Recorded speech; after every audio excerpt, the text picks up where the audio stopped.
আসসালামু আলাইকুম। ম্যাথ ফাউন্ডেশনের পক্ষ থেকে সবাইকে স্বাগত জানাচ্ছি। বিএনপি ত্রয়োদশ জাতীয় সংসদ নির্বাচনে বিএনপি একক সংখ্যাগরিষ্ঠতা অর্জন করেছেন।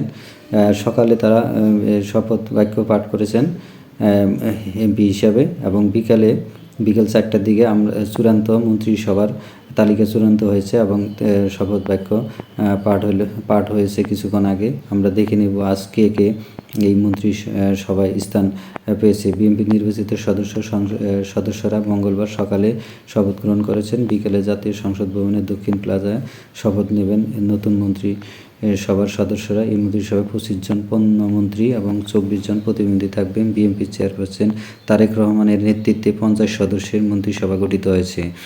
আসুন আমরা দেখে নিই কে স্থান পেয়েছে এই 25 জন পণ্যমন্ত্রী এবং 24 জন প্রতিমন্ত্রীর জায়গায়। এবং অনেকেই আশা করেছিলেন যে তারা মন্ত্রী হবেন, অনেকে হতে পারেননি, আবার অনেকে হয়েছেন। যাই হোক, আমরা এখন দেখে নেব। প্রথমে আছে মির্জা ফখরুল ইসলাম আলমগীর, স্থানীয় সরকার, পল্লী উন্নয়ন ও সমবায়। আমির খসরু মাহমুদ চৌধুরী, এনাকে অর্থ এবং পরিকল্পনা মন্ত্রণালয়ের দায়িত্ব আছেন। সালাউদ্দিন আহমেদ স্বরাষ্ট্র মন্ত্রণালয়ের দায়িত্ব দেওয়া হয়েছে। তারপরে ইকবাল হাসান মাহমুদ বিদ্যুৎ জ্বালানি এবং খনিজ সম্পদ মন্ত্রণালয়ের দায়িত্বে আছেন। তারপরে হাফিজউদ্দিন আহমেদ বীর বিক্রম মুক্তিযুদ্ধ বিষয়ক মন্ত্রণালয়ের দায়িত্ব পেয়েছেন। আবু জাফর মোহাম্মদ জাহিদ হোসেন, ইনি পেয়েছেন মহিলা ও শিশু বিষয় এবং সমাজকল্যাণ মন্ত্রণালয়ের দায়িত্ব পেয়েছেন। তারপরে আমরা দেখে নেব পরের সিরিয়ালে কে আছেন। আব্দুল আওয়াল মিন্টু পরিবেশ, বন এবং জলবায়ু মন্ত্রণালয়ের দায়িত্ব আছে। কাজী শাহ মোফাজ্জল হোসেন কায়কোবাদ ধর্ম মন্ত্রণালয়ের দায়িত্ব আছেন। মিজানুর রহমান ভূমি মন্ত্রণালয়ের দায়িত্বে আছেন। তারপরে নিতাই রায়চৌধুরী সংস্কৃতি বিষয়ক মন্ত্রণালয়ের দায়িত্ব পালন করবেন। খন্দকার আব্দুল মুক্তাদির বাণিজ্য, শিল্প, বস্ত্র ও পাট মন্ত্রণালয়ের দায়িত্ব পালন করবেন। তারপরে আরিফুল হক চৌধুরী শ্রম, কর্মসংস্থান এবং প্রবাসী কল্যাণ মন্ত্রণালয়ের দায়িত্ব পালন। আফরোজা খানম রীতা বেসামরিক বিমান এবং বিমান পরিবহন মন্ত্রণালয়ের দায়িত্ব পালন করবেন। তারপরে আমরা দেখে নেব 14 নম্বর আছে দীপেন দেওয়ান, পার্বত্য চট্টগ্রাম। আনম এহসানুল হক মিলন, ইনি শিক্ষা, প্রাথমিক এবং গণসংখ্যা মন্ত্রণালয়ের দায়িত্ব পালন করবেন। সবাই অবশ্য আশা করেছিলেন যে এনাকেই দেওয়া হবে হয়তোবা।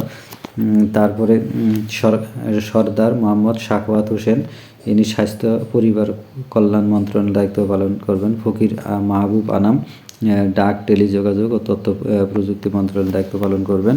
তারপরে শেখ রবিউল আলম সড়ক পরিবহন, সেতু, রেল এবং নৌ পরিবহন মন্ত্রণালয়ের দায়িত্ব পালন করবেন।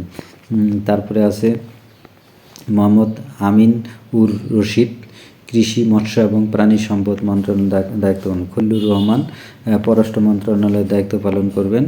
তারপরে শহীদ উদ্দিন চৌধুরী এনি পানি সম্পদ মন্ত্রণালয়ের দায়িত্ব পালন করেন। 22 নম্বরে আছে আসাদুল হাবিব তুলু দুর্যোগ ব্যবস্থাপনা, লালমনিরহাটের থেকে উনি নির্বাচিত হয়েছেন। তারপরে আসাদুজ্জামান আইন, বিচার এবং সংসদ বিষয়ে দায়িত্ব পালন করবেন। জাকারিয়া তাহের গৃহায়ন ও গণপূর্ত মন্ত্রণালয়ের দায়িত্ব পালন করবেন। জহিরুদ্দিন স্বপন তথ্য সম্প্রচার দায়িত্বে থাকবেন। তারপরে দেখা যায় প্রতিমন্ত্রীদের মধ্যে দপ্তর বন্টন করা হয়েছে এবং কে কে স্থান পেয়েছেন তাদের লিস্ট আমরা এখন দেখে নেব। এম রাশিদুজ্জামান মিল্লাত বেসামরিক বিমান পরিবহন।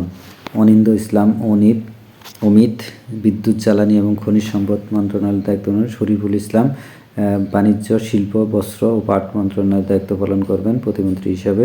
ফরহাদ হোসেন আজাদ পানি সম্পদ মন্ত্রণালয়ের দায়িত্ব নেন। শামা ওবায়েদ পররাষ্ট্র মন্ত্রণালয়ের দায়িত্ব পালন করবেন। তারপরে আছে সুলতান সালাউদ্দিন টুকু কৃষি, মৎস্য এবং প্রাণী সম্পদ খাদ্য মন্ত্রণালয়ের দায়িত্ব পালন করবেন। ব্যারিস্টার কাউসার কামাল ভূমি মন্ত্রণালয়ের দায়িত্ব পালন করবেন। তারপরে মীর মোহাম্মদ হেলাল উদ্দিন পার্বত্য চট্টগ্রাম বিষয়ক মন্ত্রণালয়ের দায়িত্ব। বিদ্যুৎ হাবিবুর রশিদ হাবিব উনি পালন করবেন। সড়ক পরিবহন, সেতু, রেল এবং নৌ পরিবহন মন্ত্রণালয়ের দায়িত্ব পালন করবেন।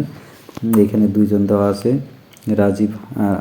রাজীব আহসান আর আজিজুল বারী হেলাল। জনপ্রশাসন মীর শাহ আলম স্থানীয় সরকার দায়িত্ব পালন করবেন, স্থানীয় সরকারের দায়িত্ব পালন করবেন। তারপরে আমরা দেখব 13 নম্বর আছে জুনায়েদ সাকিব, অর্থ ও পরিকল্পনা মন্ত্রণালয়ের দায়িত্ব পেয়েছেন। ইশরাক হোসেন, সাবেক মেয়র এবং মন্ত্রীর ছেলে, মুক্তিযোদ্ধা বিষয়ক মন্ত্রণালয়ের দায়িত্ব পেয়েছেন। ফারজানা শারমিন পুতুল, মহিলা, শিশু ও সমাজ কল্যাণ মন্ত্রণালয়ের দায়িত্ব পালন করবেন। তারপরে আছে শেখ ফরিদুল ইসলাম, পরিবেশ, বন এবং জলবায়ু, ধর্ম, আইন, বিচার ও সংসদ বিষয় মন্ত্রণালয়ের দায়িত্ব দেওয়া হয়েছে। নুরুল হক নূর, সাবেক ভিপি, ওনাকে দেওয়া আছে শ্রম এবং কর্মসংস্থান, প্রবাসী কল্যাণ ও বৈদেশিক কর্মসংস্থান মন্ত্রণালয়ের দায়িত্ব দেওয়া হয়েছে ওনাকে।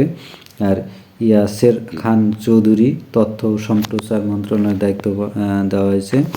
তারপরে আছে এম ইকবাল হোসেন, দুর্যোগ ব্যবস্থাপনা এবং ত্রাণ মন্ত্রণালয়ের দায়িত্ব দেওয়া আছে। এম এ মুহিত, স্বাস্থ্য, পরিবার এবং কল্যাণ মন্ত্রণালয়ের দায়িত্ব পালন করবেন। আহমদ সোহেল মঞ্জুর, গৃহায়ন ও গণপূর্ত মন্ত্রণালয়ের দায়িত্ব পালন করবেন। 22 নম্বর হচ্ছে ববি হাজ্জাজ, শিক্ষা, প্রাথমিক ও গণশিক্ষা মন্ত্রণালয়ের দায়িত্ব পালন করবেন। তারপরে আছে আলী নেওয়াজ খৈয়াম, উনি সাংস্কৃতিক বিষয়ক মন্ত্রণালয়ের দায়িত্ব পালন করবেন। এবং 24 নম্বরে আছে আমিনুল হক, টেকনোক্রেট মন্ত্রী হিসেবে উনি স্থান পেয়েছেন, যুব ক্রীড়া মন্ত্রণালয়ের দায়িত্ব পালন করবেন। এই ছিল আজকের মন্ত্রী পরিষদে স্থান পাওয়া মন্ত্রীদের নামের তালিকা। এটা খুবই গুরুত্বপূর্ণ, কে কোন মন্ত্রণালয়ের দায়িত্ব পালন পেয়েছেন। যাই হোক, আমার ভিডিওটা যদি আপনাদেরকে বিন্দু পরিমাণ ভালো লেগে থাকে তাহলে অবশ্যই আমার চ্যানেলটাকে সাবস্ক্রাইব করে রাখবেন এবং নতুন নতুন ভিডিও পাওয়ার জন্য। ভিডিওটি দেখার জন্য সবাইকে ধন্যবাদ।